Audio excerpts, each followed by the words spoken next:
can look at a Dynasty roster and within 5 seconds know if it's a well-built roster or not. I'm going to tell you exactly how. The first place our eyes go when we're looking at a Dynasty roster is to the last 2 flex spots and the first 2 bench spots. So typically the last wide receiver and running back starting spots, and then the first 2 bench spots. And usually from those 4 spots on a Dynasty roster, we can tell if a roster is set up correctly to either rebuild or reload or to contend. Those 4 spots tell us almost everything we need to know about a Dynasty team, and it determines what moves we should be making on our own Dynasty teams and the rebuilds that we have, the contending teams that we have, our own separate Dynasty teams. We are making moves based on what we're seeing in those spots, because when you're talking about how we're evaluating a Dynasty roster, there's obviously a couple things we look at that are really important in knowing what moves you should make. You could make 1,000,000 moves in Dynasty. You could pivot to 1,000 different players, right? You can down tier 1,000,000 times. You can up tier and get 5 good players and have 0 other players in your starting lineup. But what should you actually do? What's the right move? In a world of endless move possibilities and combinations, which are the moves that you should be making for your team? So here's what we look at when we're doing that, and here's how to know here's how we know what we're supposed to do with our Dynasty teams and how you can know what to do with yours as well. The first thing we obviously look at, which again is specific on our end, but when we're reviewing somebody else's Dynasty team, that's why we created the value and production share. We've talked about it in our videos before, because it basically tells us, like, are you top 3 in your league in production share, or are you bottom 3? Are you top 3 in your value in value share, or are you in the middle, or are you at the bottom? Because a lot of times, again, we have these people with huge production value share gaps that have a lot of value but not a lot of production. That's a contending team that needs to add more contending assets. A lot of times it's the opposite. You've got a really very productive team with almost no value. That's a team that needs to reload. A lot of times you're really bad in both. That's a rebuilding team, right? So we created that metric to kind of help us decide, is this team contending, rebuilding, or reloading? We use that for our own Dynasty teams, obviously. But contention status is going to pretty much define every move you make on a Dynasty team. So depending on whether or not you're contending, reloading, or rebuilding, we're going to have you make different moves. Now, a lot of times for reloads and contends, our moves end up being pretty similar, and we say, okay, you could end up contending as a reload because we're giving you the same moves anyways. But contention status literally defines every move you should make it. So you have to know, are you a contending Dynasty team? Are you a rebuilding Dynasty team? Are you reloading this year? You have to know that, or you're making moves that are not tailored towards your individual Dynasty team's goals, which ultimately could set you back if you don't actually, if you're in a hard rebuild and you don't even know it, then you could end up hurting yourself by going up, and especially for trading for contending pieces that don't have a ton of value insulation throughout the offseason, you might end up hurting your chances at getting out of that rebuild. You don't even know it. And so again, I've mentioned this in a video before, but the number 1 team build in Dynasty, in our opinion, is like 5 to 7 cornerstone and foundational assets combined, typically, depending on league size, and then surrounding them with short-term league winners / high productive mainstays and serviceable guys. So basically this, all of your value of your entire roster portfolio is insulated with those 5 to 7 cornerstones and foundational pieces. The rest of your roster should be filled out. Your flex spots should be filled out with productive pieces, with pieces that are going to score points. Cornerstone pieces are going to score points by default. They're not a cornerstone unless they score at a very high level. But your flex spots, if you fill them with upside shots, if you fill them with serviceable guys that don't score a lot of points, then you're just leaving production upside on the table. And so again, that kind of recap, that is the number 1 team build in our opinion, is having those, like having your anchor value pieces, your cornerstone foundationals, and then having a bunch of super productive pieces surround those guys, and the value kind of evens itself out. And the reality is league settings are absolutely key to making the right moves, right? A 10-team start 9 is going to get completely different moves with the exact same roster than a 12-team start 11 will. And we see those 2 particular league settings combinations a lot. And so, again, it's all about who's in your league. It's all about what your league settings are, and it's all about what the bottom end of your roster looks like when you transition from your starting lineup to your bench. And so there are multiple moves that we make in Dynasty. How do you know whether you're making the right ones? Again, you have to know what kind of roster you have, a contending, reloading, or rebuilding roster. Have to know your league settings, have to know what your flex spots look like, and then we start talking about the individual moves. And ladies and gentlemen, we've talked about this one a lot, but we want to make sure we're doing it correctly, and you have to know when to do it as well, and that's kind of the key here with the art of the down tier. Yeah, there are really 3 different types, actually, of trading. We'll start with the down tier. The other 2 are uptiering and pivoting, which we'll kind of dive into. But with down tiering, when should you down tier? Because we're not always recommending that everybody down tiers, right? If you have an elite value team and you've got the best of the best, there's no reason for you to down tier and make your depth better, because your depth isn't winning you your championships. Your upside is when you have all the value in the world, when you've got a quarter of your league economy on your roster. When your flex spots make you susceptible to playoff losses, that's when we look to down tier as a contending team. Or if you're rebuilding or reloading on the flip side and you are value deficient to a point where you're not in a contending state heading into this season, that's when you need to down tier as well. The reason you do that is to spread out your value. You don't gain any value by holding a top cornerstone asset who's reached his value ceiling as a rebuild or a reload. You don't gain any value by holding that guy. He's insulated, he's safe. But when the rest of your roster is a bunch of jags and serviceable guys and upside shots that are valued outside of the top 100 in ADP, you don't really have much of a chance of ever gaining any more value if you're just holding your top end cornerstone guys. You want to down tier at least a tier to some of these other asset categories that we're going to talk about. But the ultimate goal is to spread out your value so that you can increase your value upside opportunity and ultimately get back into contending status. So like I was just saying, with an example of a cornerstone asset, you take one of those cornerstone guys, a CeeDee Lamb, a Malik Neighbors, a Jahmyr Gibbs, and what you do is you tier down to a foundational asset plus. You tier down to an Omarion Hampton plus. You tier down to a George Pickens or Chris Olave plus multiple rookie picks. It could be plus 2 foundational assets. It could be Chris Olave plus Garrett Wilson. It could be Omarion Hampton plus Quinshawn Judkins. Right? What do we know about those assets in Dynasty, those foundational players? We know that they are as individual assets, very safe, and we know that they haven't necessarily realized their ceiling yet. Some of them may have cap value ceilings to an extent where they're never going to reach Jamar Chase or JSN level prices in Dynasty, but in theory, they're not necessarily being ranked currently where their cap actually is. That's kind of what the definition of a foundational asset is. A general rule of thumb for down tiering is that when you are moving from one player down to another, you don't really want to down tier from one player to like 5 or 6 different guys. You Correct. Generally want to have a target asset that you are moving down to who is only a tier or 2 below where that current guy is being ranked that you own on your roster and you're down tiering from. Can I add something to that? Yeah. You also don't want to down tier from a cornerstone piece or even a foundational piece to rookie picks only. Yeah. That is the worst idea of all time, because if you're doing that, you're essentially taking a sure thing, one of the best assets in Dynasty, and down tiering to a bunch of maybes, a bunch of, hey, they have a 60% just a shot to hit. That's a terrible idea. You should always be getting a proven player back in a down tier from a top guy. One of the biggest mistakes we see people make in down tiering is not, hey, I down tiered for 2 less because I got this player plus a second player. It's usually, hey, I down tiered and I got 5 guys. And they're all nothing. Relatively nothing compared to the quality of the player that you're offloading. Honestly, trading cards is like the best example that I can think of. I remember as a kid, I had some like really valuable trading cards. I had like a Troy Aikman rookie card, and I had the bus. I had his rookie card. I never would have taken that Troy Aikman rookie card and given it to a friend who gave me a binder full of a bunch of worthless trading cards that were all worth $0.01 a piece, because ultimately, those quantity of cards were never even going to come close to the value of that individual Troy Aikman rookie card, and their value upside was never going to sniff that opportunity, ever. So again, be careful when you're getting some of these like jag and serviceable throw-ins, when you're down tiering from a cornerstone or foundational level asset to a player or multiple players plus, like, you don't want to be down tiering that far and getting all those guys. I'm not taking Justin Jefferson and down tiering to Devonta Smith as my target asset plus 3 other guys. That is so important to really understand and grasp with the art of the down tier. And that is the number one mistake that we make people make. It's a mistake that we see, I would say, on a regular basis in a lot of leagues. Like even in some really competitive leagues, we're in domain leagues. Oftentimes the worst trades that we see are not pivots, they're down tiers.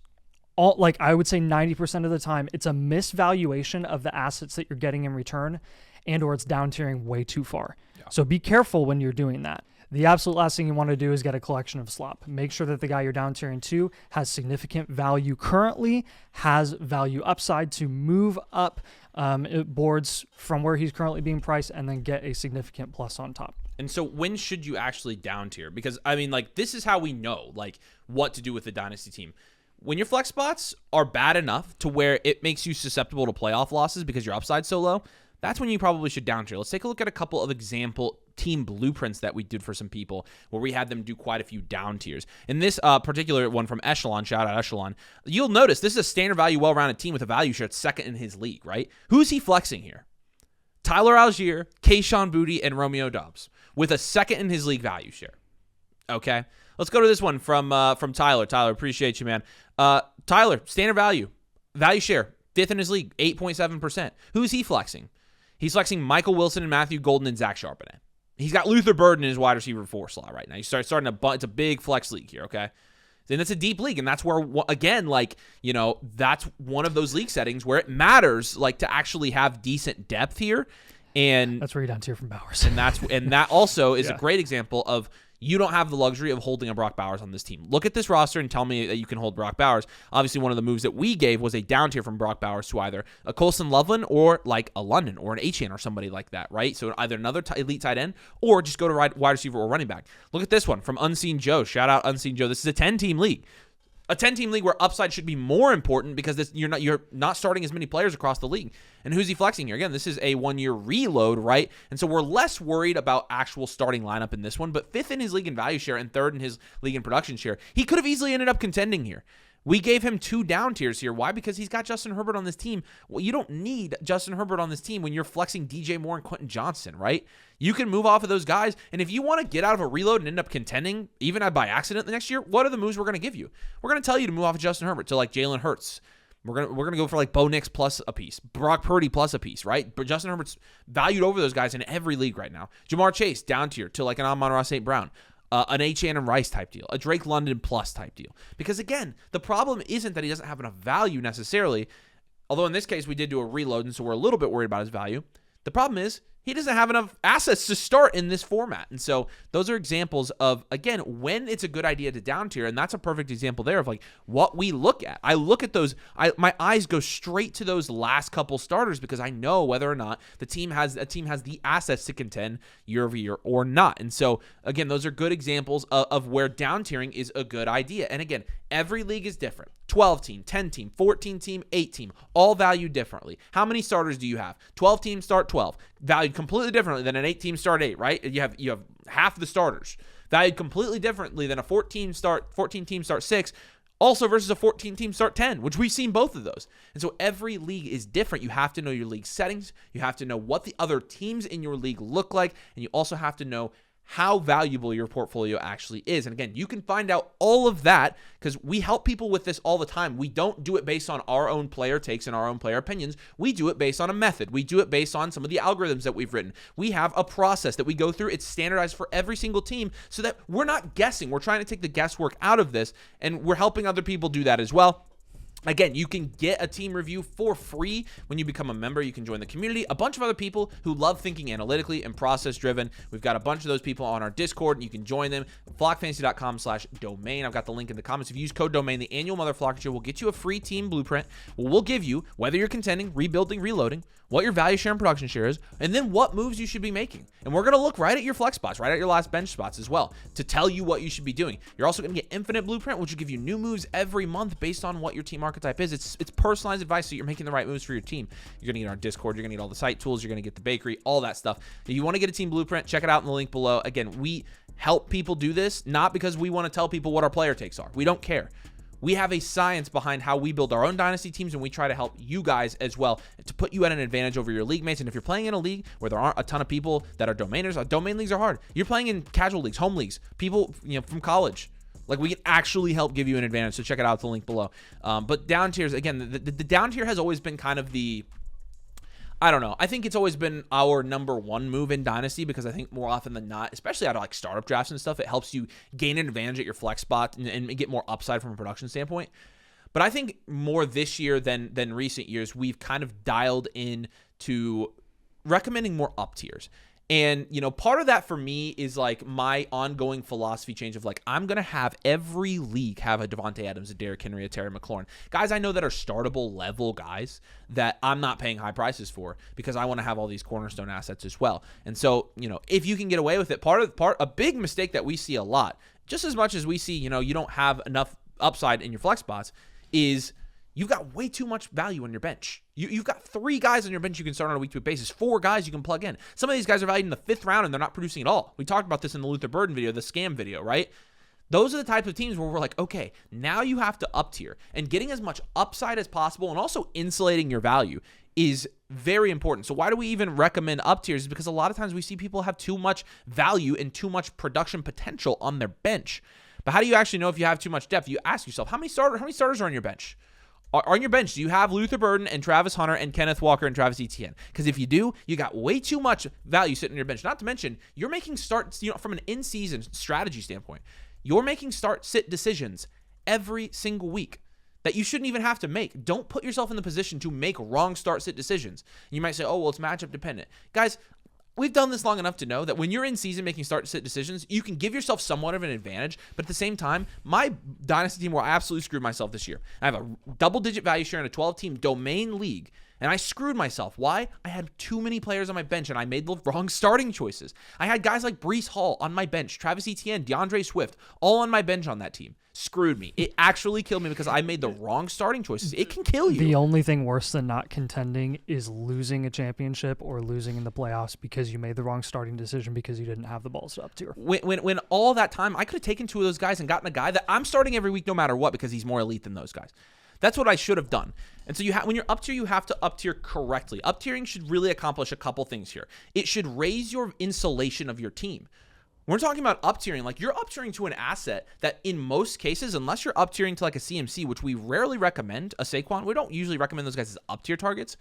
We're recommending guys for you that are going to make your team insulated. We talk about our 3 factors on our Blueprint Premium. Insulation score is a big one because insulation is one of the most important factors when we're talking about how players, the community, values people in Dynasty. Insulation is key, right? How easy is it for their value to go up or down? How susceptible are those players to huge value swings? That's what insulation is.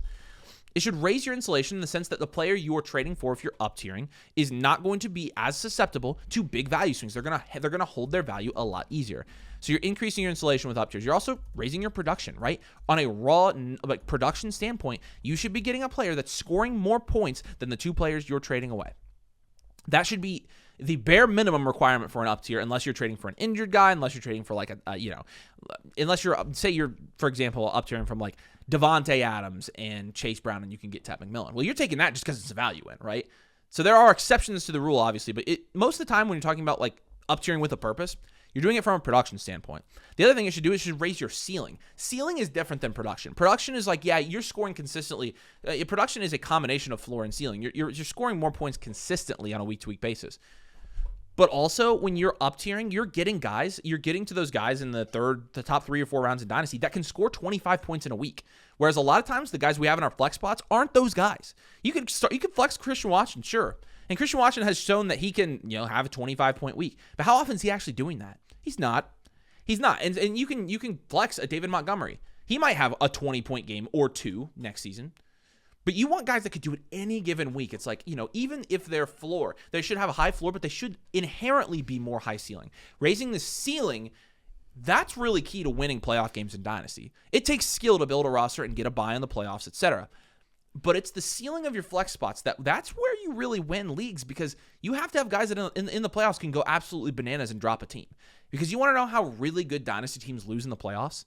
They lose to teams who may not have as much value. Maybe they don't even have as much production. Their production share is lower. But they've got somebody in their flex spot that just dropped 50 on you. Just popped off. Yeah. That's how you lose. You have to have those high ceiling guys in your flex spot. So they again, have a couple JMOs. Exactly.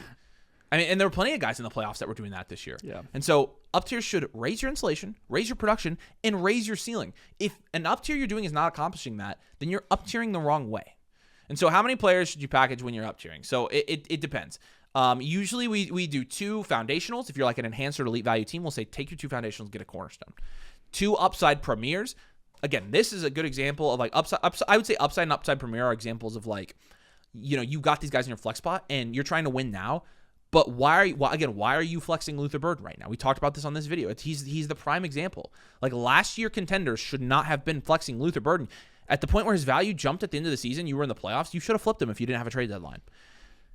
2 mainstays, potentially. One might try to get to an upside shot or a foundational there, and 2 productive vets we could do potentially to a mainstay or serviceable. Or a combo of any of those. Exactly. And so, like, usually it should be 2 guys. You usually don't want to do 3 guys. We almost always recommend 2 guys as an up tier on Blueprint, right? Yeah.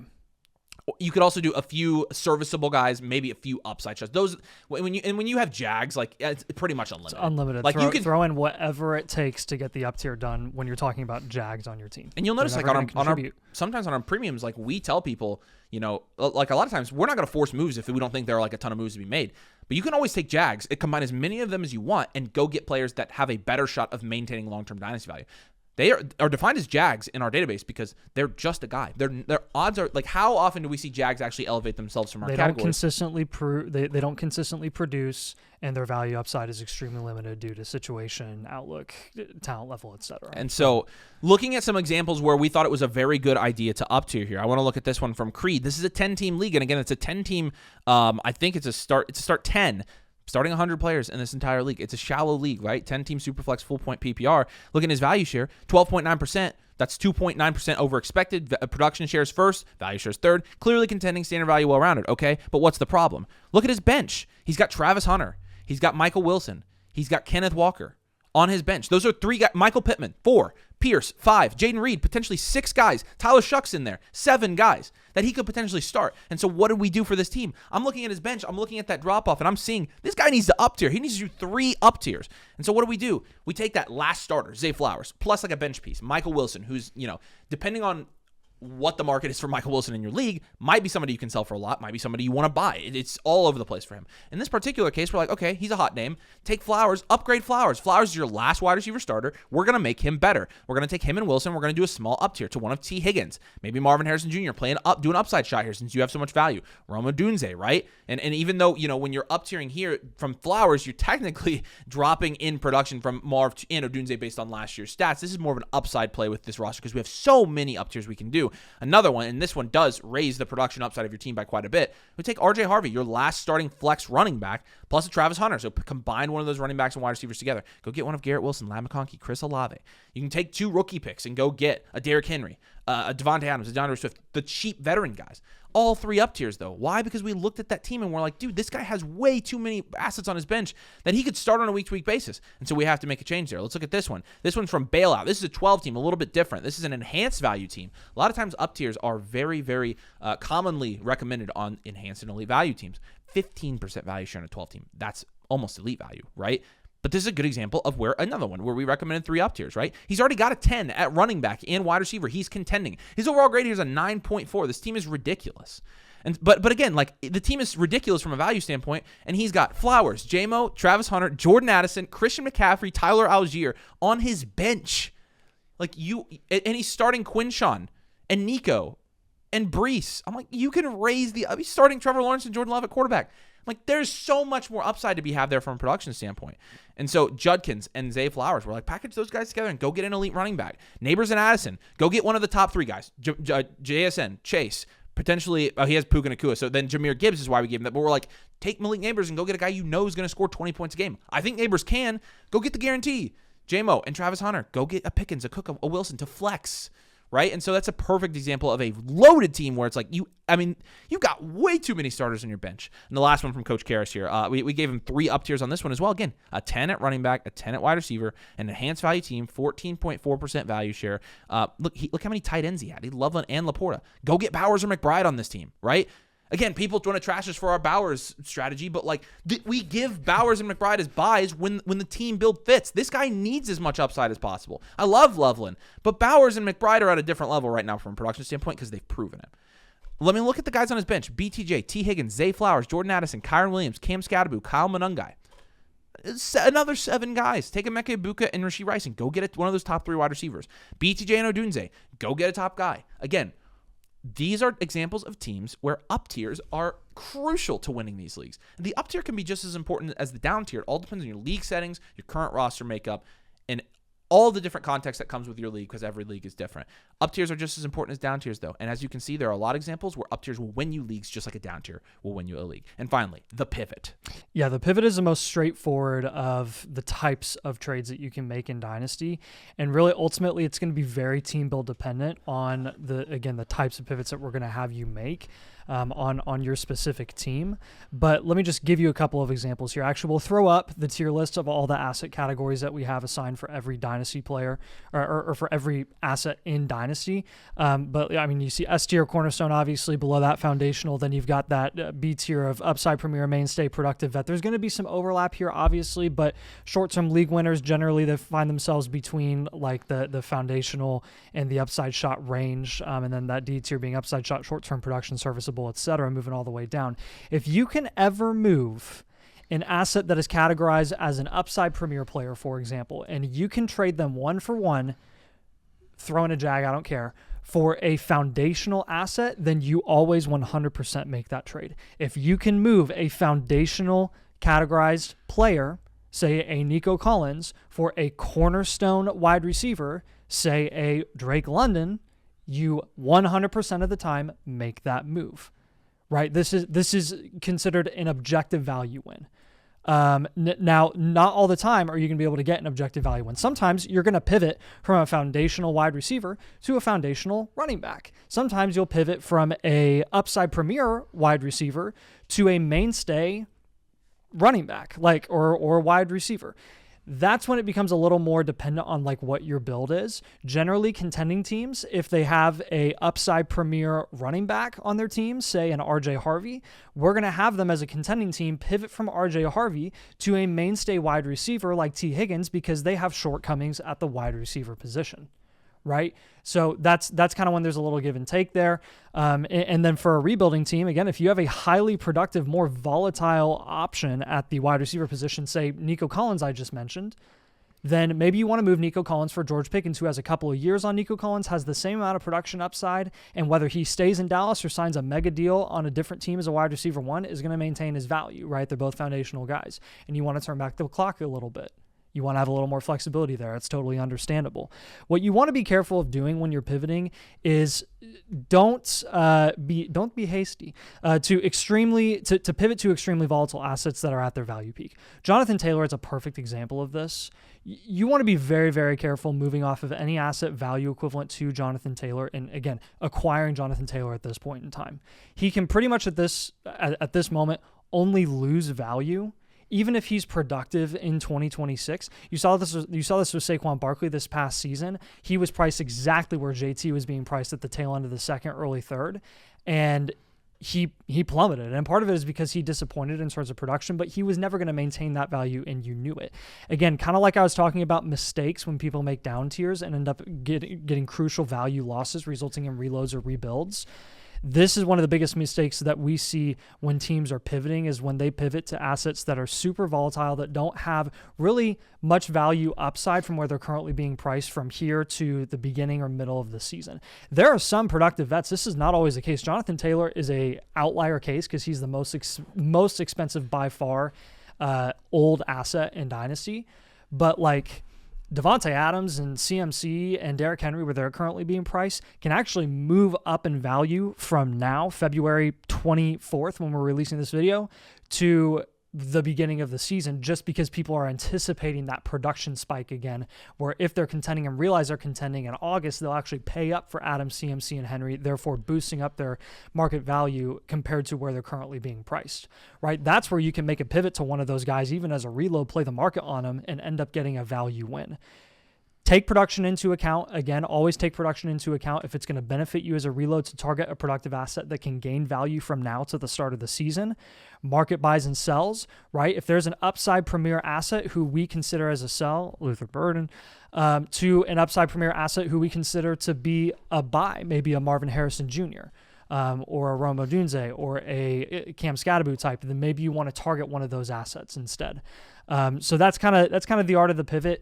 It's basic in theory because it's just a 1-for-1, but there's a lot of factors that I think play into who you're actually going to move off of and who you're going to move towards, depending on your team build. Yeah. So again, we're recommending all of these moves all the time. it's entirely team dependent. The nice thing for us is, and of course, we're not always going to give perfect advice, and I'm sure there are things in this video that you disagree with. You can win a Dynasty League a million different ways. Every league is different, and so we're not saying this is the one-size-fits-all strategy to Dynasty that always works, never fails, and if you don't use it, you're an idiot. We're not saying that at all. You can win a league a million different ways. There are people who will never watch 1 second of our content, and they'll be some of the best Dynasty players out there, period. And so it's not the end-all be-all for Dynasty strategy. It's just what we like to use. And again, we are at the advantage of we have now looked at so many thousands of Dynasty teams that we've seen what works, we've seen what doesn't, and we've been able to kind of narrow down what our process is and keep it as objective as possible. That's our goal, is to give you as much objective advice as possible and not advice based around our player takes. And so again, if you want to get a team blueprint, they are free. You should come join the community. We have a bunch of people in the community that are super sharp Dynasty players. A lot of them have gotten a lot of team reviews and so kind of know our process inside and out. So not only when you have questions, you can ask Nathan and I, but you can also ask our entire community, and they think this way as well. And so you can get a free team blueprint. You can get the infinite blueprint with it, the bakery, all the site tools, the rookie vault, etc. Everything is available. You can get in a domain league as well if you want to play in a sharp league at flockfantasy.com/domain. Use code domain. Again, annual Mother Flock will get you that free blueprint. We'd love to look at your team. We'd love to give you advice on what moves you should be making. And again, our blueprint premium comes with 6 moves, and so you can check that out as well. It's the whole breakdown plus as many moves that you could possibly imagine. So again, we appreciate you guys. Thanks for watching. We'll see you here soon. See ya.